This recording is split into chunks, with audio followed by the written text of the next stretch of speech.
Halo people, jumpa lagi bersama saya Dian Marta yang kali ini kembali menyapa Anda.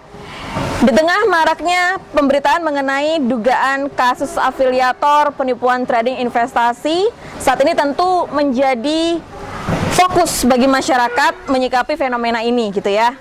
Dan bertempat di Novotel Samator Damso Bar, saat ini kami dari PT Forces Futures mengundang dua narasumber saya yang luar biasa hebatnya itu ya, dengan semangatnya. Ini yang pertama ada Bapak Riko Suroso. Beliau adalah Ketua Paguyuban Kompak Viral Bangkit Bersama. Terima kasih Pak Riko sudah hadir. Oke, kemudian selanjutnya ini tamu saya yang nggak kalah cantik, ada Ibu Susanti. Beliau adalah financial advisor sekaligus pemerhati investasi. Selamat sore Ibu.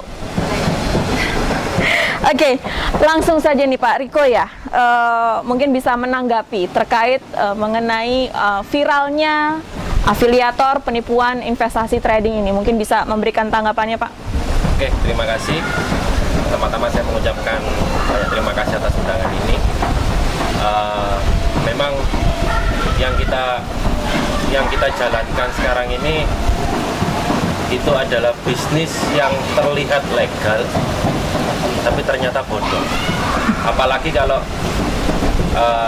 kita lihat ya, masalah afiliator, masalah robot trading, itu kalau kita lihat secara konsepnya memang sah-sah saja.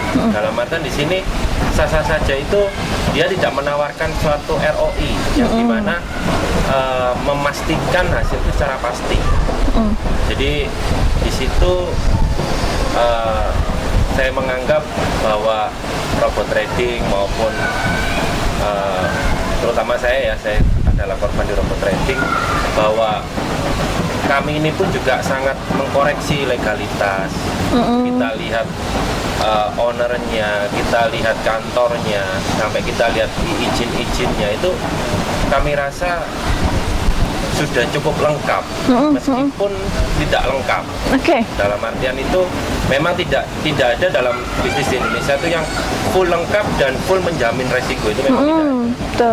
Jadi maka dari itu ya, kalau menyikapinya ya memang kita ini di sini adalah benar-benar korban masyarakat yang tidak tahu bahwa ini adalah tipu-tipu. Oke. Baik, mungkin kalau Ibu Susanti bisa menanggapi juga ini terkait maraknya afiliator penipuan investasi trading, Ibu. Ya, sebenarnya afiliator dan banyak scam ada di sini, investasi bodong terutama, yang membuat heboh seluruh Indonesia, dan saya lihat korbannya makin hari itu makin banyak. Lebih banyak dari investasi bodong sebelumnya. Dan yang seperti kita ketahui, kita juga banyak belajar bahwa investasi bodong itu selalu ada setiap tahunnya. Betul. Dengan berbagai macam mereka menawarkan dari modusnya macam-macam ya. Modusnya selalu sama. Rata-rata itu mereka mengiming-imingi dengan return yang kurang masuk akal ya, di atas 10%. Biasanya rata-rata seperti itu. Kemudian mereka menjanjikan, kebanyakan mereka menjanjikan bahwa produk ini bisa membuat korbannya itu untung atau cepat kaya. Dan beberapa dari afiliator juga mungkin memberikan garansi atau kepastian bahwa produk ini itu adalah sesuatu yang pasti untung gitu ya. Benar sehingga membuat banyak sekali teman-teman teman-teman baik korban maupun teman-teman itu sering salah persepsi pada akhirnya ya gitu ya. Oke. Nah, tadi Pak Riko juga menyebutkan bahwa Pak Riko ini adalah korban gitu ya. Korban dari apa nih Pak? Investasi yang bagaimana? Saya salah satu korban robot trading yang saya rasa cukup viral juga, viral blast global. Yang dimana satu-satunya sistem ponzi yang dibongkar oleh ownernya sendiri. Betul. Jadi dan itu serangan fajar di tanggal Valentine 14 Februari. Sweet sekali gitu. Jadi inilah yang membuat kami juga heran bingung yang katanya bahwa izin SUPL itu adalah izin suatu penjualan langsung yang langsung dibawahi oleh Kementerian Perindustrian Perdagangan, asosiasinya, dan juga otomatis di sana pasti ada bapaktinya.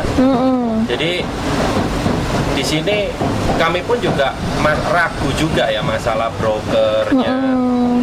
Kebetulan kami memakai broker Koblas sama DSX, yang dimana kami cek memang di WikiEfek skornya rendah. Tapi dari situ di kantor Surabaya kami di Royal Resident, itu sempat kami itu kita bertanya ininya seperti apa, ya dijawab oleh owner dengan luwes, tapi ujung-ujungnya ya mereka bohong. Kan gitu, karena kami secara member atau secara anggota itu tidak tahu Bu rata-rata gimana cara ngecek bahwa broker ini white label, jelas kabel, ini kita nggak bisa tahu. Yang kita lihat di sini adalah munculnya owner, lalu dia berani untuk membuka cabang-cabang kantor, dan yang satu lagi, Viral Blast ini kerennya itu didukung oleh motivator dan sampai bupati itu. Iya, betul. Gitu ya. Jadi selain itu pun juga di 5 klub bola.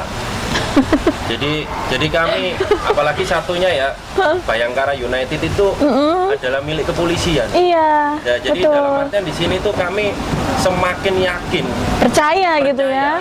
Karena kami kan biasanya begini Bu, kalau suatu perusahaan atau klub bola atau apapun, suatu investasi ketika disponsori oleh perusahaan, itu pasti dicek dulu legalitasnya gimana, perusahaan ini gimana, itu pasti dicek dulu.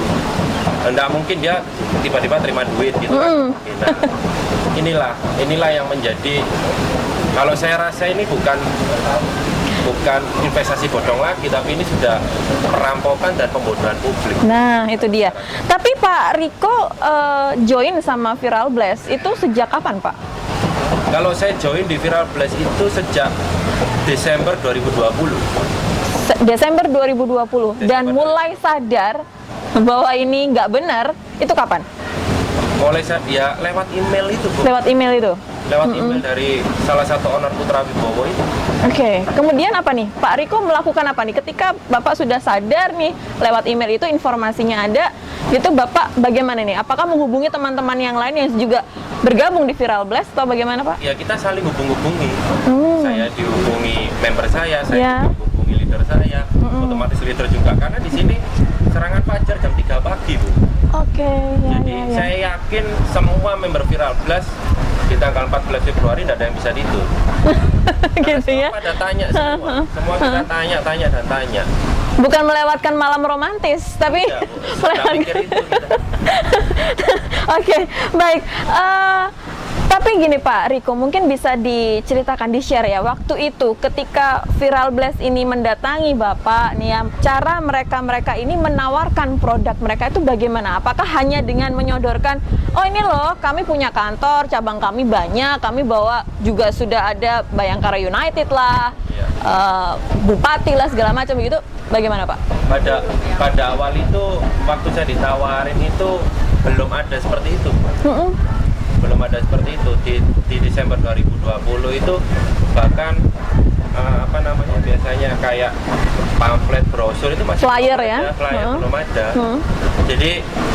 Jadi kalau saya rasa untuk kepercayaan dan di sini Viral Blast ini, jadi saya bicara histori saya sendiri ya. Saya itu adalah pemain trading, saya dulu trader, tapi saya tradingnya di forex dan di saham. Saya sangat menghindari kripto karena saya tahu memang kripto itu menurut saya tidak cocok untuk di trading. Jadi saya bermain di sana, tapi selalu MC, selalu kalah, selalu loss. Tapi di Viral Blast ini kenapa saya mau bergabung? Karena di sana ada garansi proteksi lossnya. Jadi ketika kita kalah 10% atau robotnya ini bermain loss 10%, itu kita langsung diganti, modal kita disuntik oleh perusahaan. Jadi oleh sebab itulah, daripada saya ini main sendiri, biasanya kita manual tapi selalu MC, selalu habis bangkrut, ya biasanya kita mending kita masukkan ke sana. Awalnya juga coba-coba Bu 1.000. Gitu, awalnya kita coba-coba 1.000. Setelah 1 tahun itu kan kalau dari modal 16,5 kan sama profit sharing, sama bonus apa lain-lain itu saya mungkin cuma cair sekitar 50 jutaan. Tapi kan karena namanya manusia nih, di bulan dan di sistem Viral Blast itu ada namanya rekontrak. Rekontrak yang dimana ketika kalau kita tidak join lagi, akun ini hangus. Mau tidak mau kita akan rekontrak. Bukan top up, bukan upgrade loh Bu ya. Saya rekontrak. Nah, rekontrak ini saya masukkan besar. Nah, ketika masuk besar di bulan Desember, di bulan November, Februarinya lenyap. Berarti rugi. Makanya saya bilang kemarin saya juga sempat di wawancarai juga di salah satu TV swasta juga bahwa saya yakin di Viral Blast tidak ada yang menang. Kecuali kaki tangan perusahaan ya. Kita tidak tahu afiliator bahasanya. Kita tidak tahu. Tapi kalau sudah dibawa kaki tangan itu pasti saya yakin tidak akan bisa menang ya. Jangan bisa menang. Kasarannya mungkin Bandar selalu menang gitu ya. Betul. Kasarannya. Jadi Bandar itu mungkin owner sendiri. Iya. Baik, Pak Riko, itu saat itu transfer dananya melalui rekening perusahaan kah atau rekening pribadi nih Pak? Nah ini pertanyaannya sangat bagus ini. Karena dari saya dulu pun waktu join itu saya jawab dulu ya, kita memang ke rekening pribadi. Tapi sebelum saya join itu saya sempat tanya ke bahasanya leader lah. Kenapa kok harus ke rekening pribadi? Sedangkan dia menganalogikan seperti ini. Karena exchanger ini, kita ini tidak bisa membeli rupiah langsung terhadap dolar. Karena kan yang masuk ke dalam MetaTrader kita kan itu berupa dolar. Jadi harus ada namanya exchanger. Exchanger itu sini alat tukar karena kita kan pakai rupiah. Makanya sama dia ditransfer ke namanya exchanger ini. Lalu dari exchanger ini baru masuk ke perusahaan. Kenapa kok saya bisa mastiin ini masuk ke perusahaan? Karena kalau tidak masuk ke dalam perusahaan kita tidak dapat akun. Kita dapat, jadi proses jual beli di sini itu ketika kita bayar otomatis kita harus dapat akun. Nah, itu yang menjadi akhirnya menurut saya sah-sah saja. Karena kalau kita di platform lain pun memang kita harus transfernya ke exchanger namanya. Yang dalam tanda kutip tidak resmi di dalam Bapepti ya Bu ya. Itu memang ada namanya exchanger, lokal exchanger. Kemudian beralih ya ke Bu Susanti nih. Dari berdasarkan cerita dari Pak Riko tadi ya, sebenarnya wajar nggak sih Bu terkait prosesnya ya, ini ya yang sudah dijelaskan tadi oleh Pak Riko sendiri dari mulai cara perusahaan menawarkan produk sampai pada akhirnya tergiur si calon nasabah ini, bahkan itu transfernya ke rekening pribadi. Apakah wajar hal seperti itu Ibu? Sangat tidak wajar. Sangat tidak.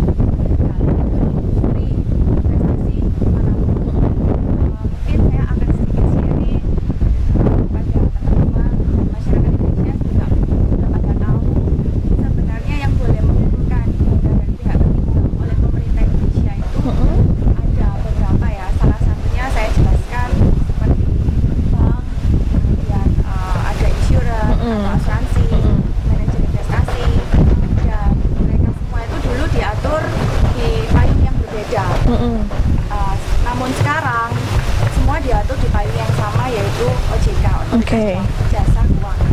Dan untuk komoditi sendiri seperti masyarakat yang mau investasi di gold atau di mata uang, itu ada sendiri di Dewan Pengawas Bapepti. Dan masih ada lagi support dari pemerintah sebenarnya. Support dari pemerintah itu mereka ada lagi lembaga yang namanya untuk media ya, Satgas Investasi. Jadi sebenarnya Satgas Investasi itu mengumpulkan data dari masyarakat yang merasa resah dengan investasi yang kebetulan yang mereka merasa mungkin kok belum pernah dengar atau sepertinya ini dikodekan sebagai perusahaan investasi atau resmi, sepertinya bukan. Jadi Satgas Investasi mengumpulkan data dan nge-blast ke beberapa media. Untungnya sekarang media itu sangat membantu sekali sehingga sering-sering juga kita bisa ngecek di Satgas Investasi basic awalnya apakah Iya. ini sesuatu yang legal ataupun Oke. Nah, tapi Pak Riko sejauh ini bersama dengan teman-teman, sejauh ini langkahnya sudah sampai mana nih terkait yang dirasakan, yang meresahkan tadi itu? Langkah kami sebagai korban, kita sudah membuat paguyuban resmi di bawah Kemenkumham, dan kami sudah melakukan BAP dari LPA Kepolisian Mabes Polri. Oke. Jadi kami sudah menyerahkan barang bukti semuanya beserta alat buktinya. Kami sudah lengkapi semuanya, baik itu dari bukti transfer, lalu akun MetaTrader, lalu email dari avatarnya, dari perusahaannya. Jadi kami sudah mengenai itu, bahkan surat pernyataan kronologinya mungkin kami sudah sampaikan, izin-izinnya apa aja, lalu kenapa kita tergiur, apa itu kita sudah lengkapi semuanya di sana. Dan Nah, ini ada berapa korban, Pak? Dari total viral di blast? dalam paguyuban kami ada 924. 924 itu nasional. 924 KTP member. KTP Oke, iya bukan KTP. akun. Iya. Karena bisa satu member itu bisa punya 5 akun nama. Iya, betul. Ya, jadi untuk wilayahnya seluruh Indonesia. Nah, jadi kita di sini di paguyuban ini sudah tidak mengenal lagi namanya leader atau member. Kita sudah Iya. kita berjuang bersama. Lama-lama jadi saudara ya. Ya, hampir kita 1 minggu itu minimal 3 kali meeting Zoom. Oke. Nah, ini untuk iya. terus koordinasi ya. Betul. Sampai sejauh Jadi mana kami juga penanganannya? koordinasi dengan penyidik, dengan pihak Barreskrim. Ya, saya berterima kasih dengan pihak Barreskrim selama ini intens, baik melakukan pengarahan, pembimbingan terhadap kami, meskipun juga ya kadang dimarahi juga, tapi ya namanya kami ini masih apa ya, dalam artian bisa dikatakan ya kita di sini yang penting memperjuangkan hak bisa kembali, karena kalau kita lihat kasus-kasus sebelumnya bahkan banyak orang yang sangat mencibir bahwa tidak akan bisa bahwa investasi bodong atau ponzi ini bisa kembali uang. Iya. Tapi karena arahan, karena Tetap optimis ya, Pak ya. kita tetap optimis, dan kita pun mengikuti arahan dari penyidik. Jadi kita juga membantu mereka untuk mengumpulkan barang bukti supaya segera di P21 dan segera ini bisa terungkap, kita sampai di pengadilan hingga uang kami bisa kembali. Oke, indah pada waktunya ya. Ya, pada waktu. Iya, haknya dikembalikan pada akhirnya, paling tidak. membantu beberapa member. Karena zaman sekarang ini member-member itu memperjuangkan seluruhnya untuk di sini ya. Betul, ya, karena begini Bu, saya tambahkan saya lagi. Seharusnya di sini, makanya kemarin saya sering ya, bukannya apa ya, saya sering undang podcast kemana-mana. Saya di sini cuma berharap jadikanlah saya dan kelompok kami ini korban yang terakhir. Iya. Korban Pembelajaran yang ya. Iya, kita pembelajaran. Jadi jangan percaya dengan izin yang lengkap, jangan percaya dengan Kantornya ada. kantornya ada, ownernya ada. Itu kalau bisa kita di sini jangan percaya. Yang terpenting itu kalau bisnis itu memang ya kita harus bisa mempertahankan legal dan logisnya. Iya. Itu makanya karena sebenarnya bisnis ponzi betul yang dikatakan ya ibu tadi, Bu Sansan tadi, bahwa sebenarnya bisnis ini sudah ada sejak lama. Iya. Bahkan ponzi itu kan diambil dari nama orang tuh, Bu. Itu sejak tahun 1900 berapa itu sudah ada. Jadi cuma berganti baju dan mereka berganti sistem yang membuat orang itu tambah percaya. Iya. Percaya. Jadi seperti itu. Jadi bukan kitanya yang pintar juga, tapi mereka juga lebih pintar gitu ya. Iya. Lebih pintar untuk mengatasi. Padahal saya sangat anti, Bu. Iya, Saya anti benar. dengan MLM. Apalagi kalau misalnya orang-orang Surabaya ini gitu ya. Orang-orang Surabaya ini kan terkenalnya kan apa ya, pinter gitu loh ya, untuk manajemen investasi gitu kan ya. Tapi ternyata ya tergiur juga pada akhirnya. Seperti seperti Pak Riko ini. Tapi Pak Riko asli Surabaya ya? Saya asli Surabaya, Bu. Oke. Baik. Nah, ini kita lanjut lagi Bu Susanti. Lagi banyak ini ya afiliator gitu ya yang mengaku sebagai Crazy Rich atau New Sultan ya, Sultan baru ya. Yang ditangkap Bareskrim. Nah, ini sebetulnya apa sih Bu peran dari afiliator ini? Peran afiliator ini sangat besar sih sebenarnya. Sebenarnya mereka kalau saya lihat yang kebetulan yang inisialnya IKDS yang baru-baru ini itu mereka juga dari background yang sangat menjual karena dari background yang bukan sultan, juga bukan Orang biasa ya. dan mereka pandai memanfaatkan situasi. Oke. Seperti contohnya GS. GS itu dia waktu itu untuk menjual namanya beliau, dia harus sampai menyumbang atau memberi dana ke Mr. Reza yang gamer itu senilai 1 M untuk membuat namanya dia itu pop up ke media. Kemudian untuk Ika sendiri itu sangat pandai, dia juga flexing di TikTok ya awal-awal, dan dia memberitahu bahwa dia orang biasa dari katanya sih di kota Medan tuh kota kecilnya paling kecilnya lagi yang membuat orang-orang tuh jadi kayak simpati gitu ya. Dari kalau saya kan dulu pernah memang tinggal di kampung waktu kecil ya, jadi saya tidak ada intensitas ke sana, tapi tiba-tiba nih anak kampung tiba-tiba bisa jadi Crazy Rich. Bisa jadi selebriti dan akhirnya dia pintar banget sih sampai apa yang dia buat itu mendapatkan perhatian dari podcastnya. Bukan cuma perhatian, kayaknya percaya orang-orangnya gitu ya. Sebenarnya dia memang goalnya ke sana karena dia punya misi yang sangat besar terhadap binary yang mereka bawa itu. Jadi sebenarnya sih yaitu tadi kekurangan informasi yang didapat dan terlalu percaya sehingga dengan terlalu percaya itu membuat overconfident. Bahkan maksud saya overconfident itu alangkah bijaknya kalau misalnya orang-orang terdekat kita seperti istri atau suami atau ibu atau teman-teman baik, adik kakak itu tolonglah coba dipertimbangkan lagi. Dan kalaupun memang merasa ini adalah sesuatu yang bisa membawa mereka menuju istilahnya itu sekarang apa ya, kayak instan atau financial freedom, paling enggak itu menggunakan dana dari 100% itu dicoba dulu 10% maksimal. Kalau memang nggak ada hasil di situ, coba untuk berhenti. Kenapa? Karena kalau sampai 100% ini hilang, mungkin dia merasa, aduh aku gagal nih ya, aku merasa tertipu, tapi dia lupa efek yang dia timbulkan itu bisa sampai ke keluarganya, bisa sampai ke teman-teman. Jangka panjang kan ya.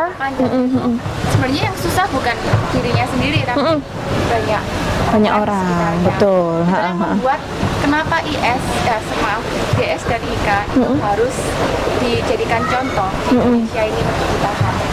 Karena mereka benar-benar membuat sengsara banyak orang ya. Muda, rusak generasi Pak Riko set ya sekarang orang tua. Karena generasi set ini banyak orang tua mungkin seperti saya dan Pak Riko itu menyekolahkan anak kita pendidikan di tempat terbaik. Tiba-tiba anak kita itu dengan gampangnya generasi set melihat media sosial, ini loh Pak, ikut Indra kan bisa kaya. Pak ikut DS Pak, di motor Pak. Jadi itu benar-benar inilah fungsi kita sebagai tua atau sebagai kakak atau sebagai suami dan istri untuk mengingatkan gitu bahwa boleh mau coba, tapi ya kalau udah sampai benar-benar gak ada hasil, mendingan kita berhenti.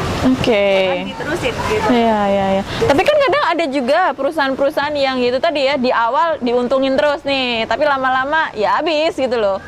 Seperti itu juga kan? Semua harus seperti itu. Kalau enggak, membernya nggak bisa dapat sampai 800 miliar. Iya. 2,3 sekian. Harus memang itu namanya apa ya? Kalau di dunia saham itu pom-pom. Oke. Pom-pom keuntungan member. Ya. Jadi harus ada pom-pomnya dulu. Gitu. Ibaratnya ada dana marketing yang harus mereka buang. Iya, betul. Dan Tapi itu gini, besar. Bu Susanti dan juga Pak Riko ya, sebenarnya kan yang salah bukan perusahaannya dong ya, tapi si afiliatornya atau bahkan oknumnya. Oknum ini bisa jadi si marketingnya kah, atau siapapun yang ada di perusahaan itu gitu ya. Tapi perusahaannya sebenarnya nggak salah nih, robotnya juga nggak salah sebenarnya gitu kan. Tapi pada akhirnya ya perusahaannya juga ikut terkena juga imbasnya gitu ya. Yang menyebabkan salah atau enggak itu adalah persepsi. Karena menurut banyak orang Greyseries sekarang itu udah beda level, nggak kayak udah tingkatannya tuh lebih tinggi dari artis gitu. Karena Greyseries itu menjadi sosok yang diinspiratifkan oleh banyak anak muda, milenial khususnya. Karena untuk menuju ke sana kan mereka melihat itu mungkin banyak sultan yang zaman dulu memang udah dari generasi yang tua dan lain-lain. Ini kan mereka merasa nasibnya ini kedudukannya sama nih, kenapa kita nggak mulai coba. Dan sebenarnya ya itu tadi yang saya sampaikan. Oke. Ya, sekelas IKA dan DS ini memang harus dijadikan pembelajaran dan contoh yang sangat berharga secara penting di industri investment, khususnya untuk generasi Z atau generasi milenial, supaya ke depan tidak akan ada lagi IKA, SDS yang lainnya yang serupa gitu ya, merusak mental bangsa kita. Serius ini. Iya benar. Harus jadi mereka boleh terkenal secara instan, mereka juga harus dijadikan contoh. Oke, berarti dari Viral Blast belum ada yang jadi Crazy Rich, Pak? Ya, kalau saya menanggapi apakah perusahaan di sini salah atau afiliatornya yang salah, sebenarnya kalau saya rasa sih kita ini sebenarnya masalah afiliator aplikasi binary option ya, saya bilang ya. Binary option dengan robot trading ini sebenarnya sama-sama menipu jutaan masyarakat. Saya bilang jutaan karena memang kalau kita kumpulkan banyak yang rugi nih. Cuman di sini perbedaannya kalau yang robot trading ini sudah disetting dari perusahaannya untuk menipu. Kalau di binary option itu memang sistemnya sudah menipu, dia tinggal mencari orang yang bisa dimana dijadikan untuk suatu percontohan. Makanya dia berani beriklan di YouTube kalau kita lihat ya, di media-media manapun. Silakan untuk diminum sembari diminum. jadi maksud kami di sini yang pertanyaan tadi, kalau secara robot trading jelas yang salah adalah perusahaannya. Jelas yang salah perusahaannya, karena perusahaan di sini kalau saya bicara juga menjadi afiliator juga. Karena kan yang bisa join sponsor mereka, yang bisa sampai kalau di Viral Blast itu dia pasang iklan di New York sampai seperti itu, Bu. Jadi mereka juga memflexingkan dirinya sendiri. Bahkan mereka bisa beli Lamborghini, Ferrari, para owner-ownernya itu. Jadi mereka juga sebenarnya afiliator plus yang main flexing sendiri, plus membuat sistem supaya sistem ini tidak ketahuan. Tuh. Dan pada akhirnya dianggap legal ya. Legal, apa sampai sekelas motivator hebat. Bupati pun ikutan di situ ya. Dapat royalti berapa itu, Pak? Sebenarnya banyak artis juga yang kena, Bu. Cuma memang tidak mau diekspos. Iya, betul. Banyak sekali.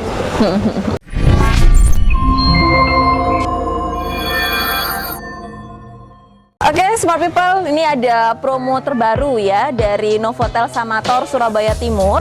Ini ada oleh-oleh kue khas Surabaya ala Novotel Samator dengan cita rasa otentik. Nah, tersedia spiku dan lapis kukus beraneka rasa, mulai dari original, pandan hingga ketan hitam. Mulai dari 85.000 net. Untuk reservasi, silakan Smart People bisa menghubungi melalui WhatsApp 08113003 900. Sekali lagi di nomor WhatsApp 08113003 900 ya. Kemudian ini juga, waduh, ini ada contohnya nih. Ini ada Parigi Coffee and Toast.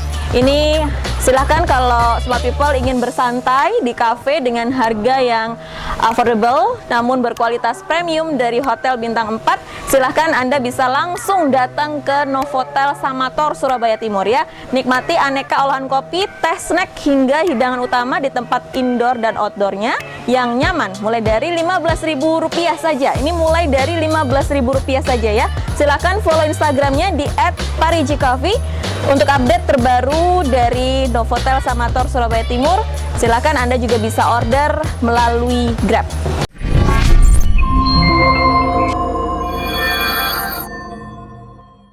Oke, terakhir Bu Susanti, kalau dilihat dari banyaknya korban di kasus ini ya, berarti sebenarnya banyak orang-orang yang mencari atau ingin berinvestasi di industri perdagangan berjangka, begitu ya. Nah, ini apa saran atau masukan dari Bu Susanti sebagai pemerhati investasi? Perlu diketahui bahwa kita tetap sebagai warga negara Indonesia, kita tetap harus berinvestasi karena kita punya perekonomian juga dan besar dari investasi itu cara pasti untuk kaya. Namun banyak hal yang harus kita perhatikan ya, mungkin tadi dari pelajaran yang kita ambil dari Pak Riko itu ada baiknya kita basicnya itu kita lebih diperhatiin lagi. Jadi mungkin sebelum berinvestasi kita perlu lihat dulu dari legalitasnya. Legalitas itu yang memang mendapatkan izin resmi dari pemerintah. Walaupun mungkin banyak masyarakat Indonesia sering kali mendengar, ya maklum ya, karena kita ini udah media sosial semua, jadi yang namanya auto cuan gitu kan kayak instan itu lebih mengalahkan daripada apa yang udah pelajaran yang kita dapat. Hal-hal basic itu jangan dilupakan. Kemudian kita harus sekali lagi kayak itu tadi membagi portofolio kita. Kita harus membagi portofolio kita risikonya kita mau penempatan untuk contoh investasi properti, investasi di real business, investasi di keuangan. Keuangan ini kan banyak banget dan tidak ada salahnya kita banyak bertanya, nggak usah malu karena kita sendiri yang punya dana, kita berhak untuk bertanya sebelum memutuskan untuk masuk ke dalam investasi tersebut. Dan juga kita lihat dari sini adalah kita harus mengenal profil dari kita masing-masing karena setiap orang itu profilnya berbeda. Ada tipe sangat konservatif,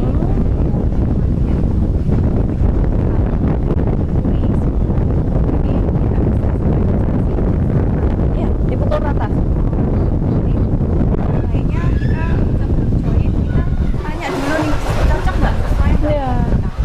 Nah, kalau buat seperti Pak Riko ya,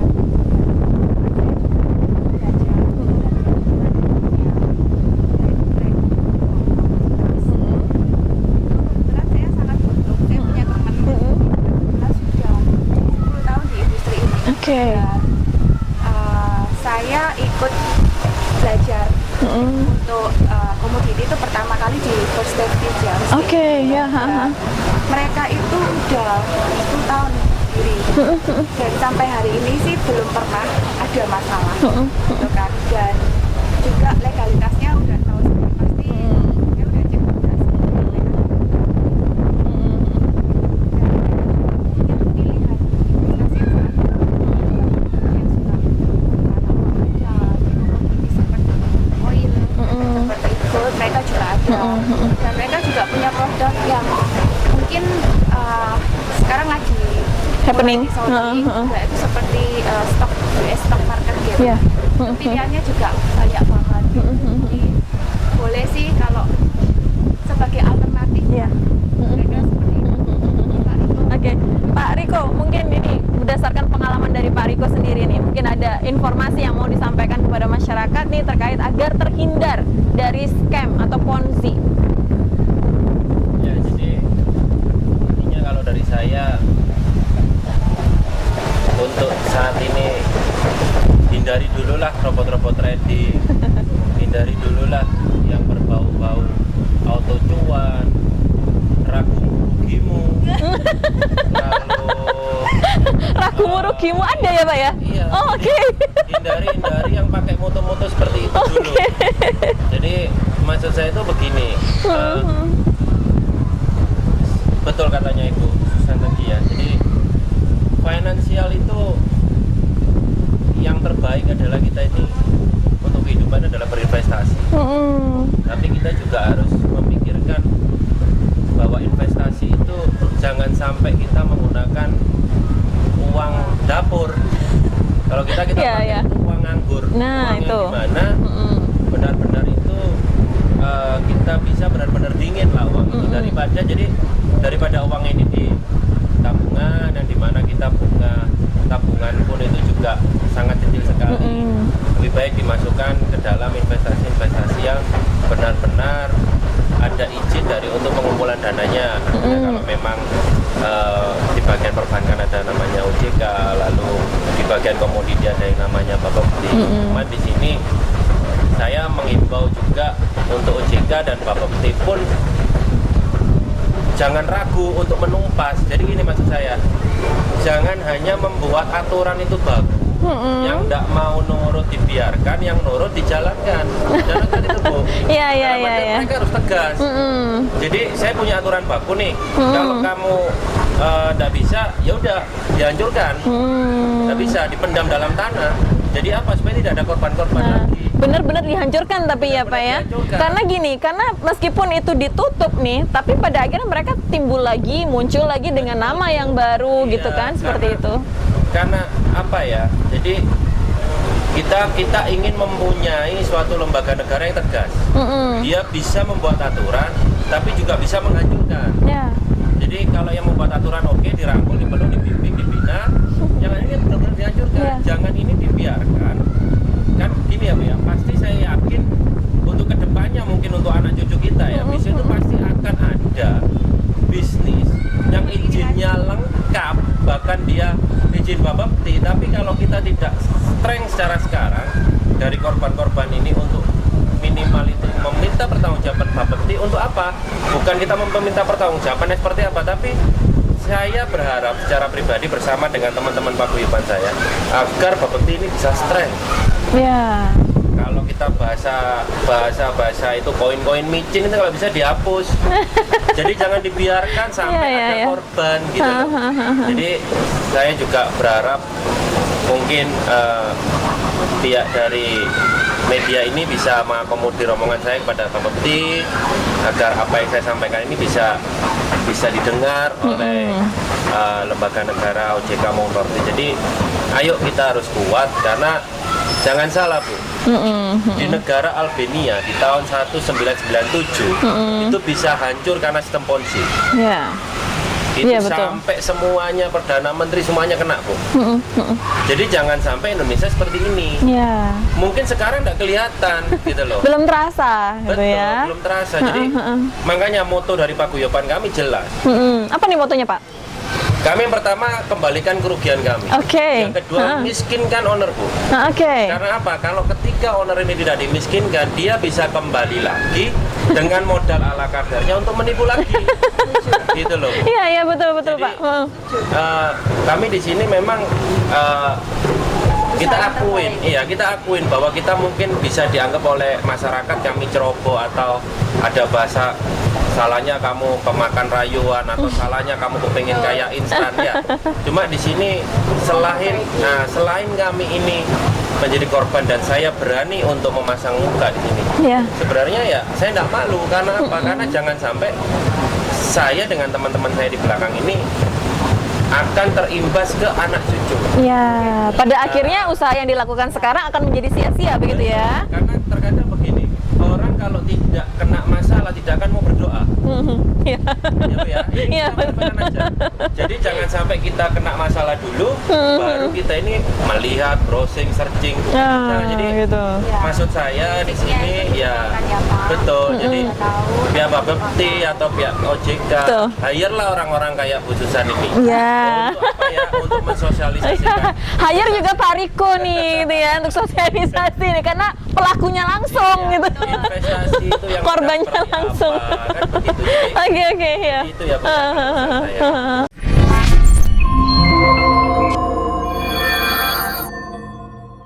Baik Smart People, tuntas sudah pembicaraan kami bersama dengan Bapak Riko Suroso. Beliau adalah Ketua Paguyuban dari Kompak Viral Bangkit Bersama.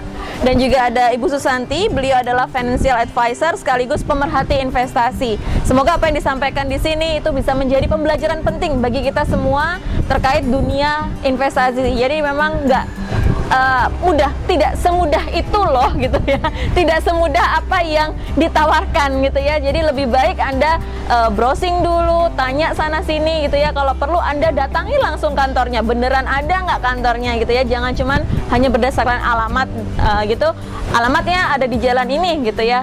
Jangan hanya berdasarkan itu informasinya, tapi cek juga media sosialnya kalau perlu, itu apakah di sana media sosialnya aktif atau tidak begitu ya.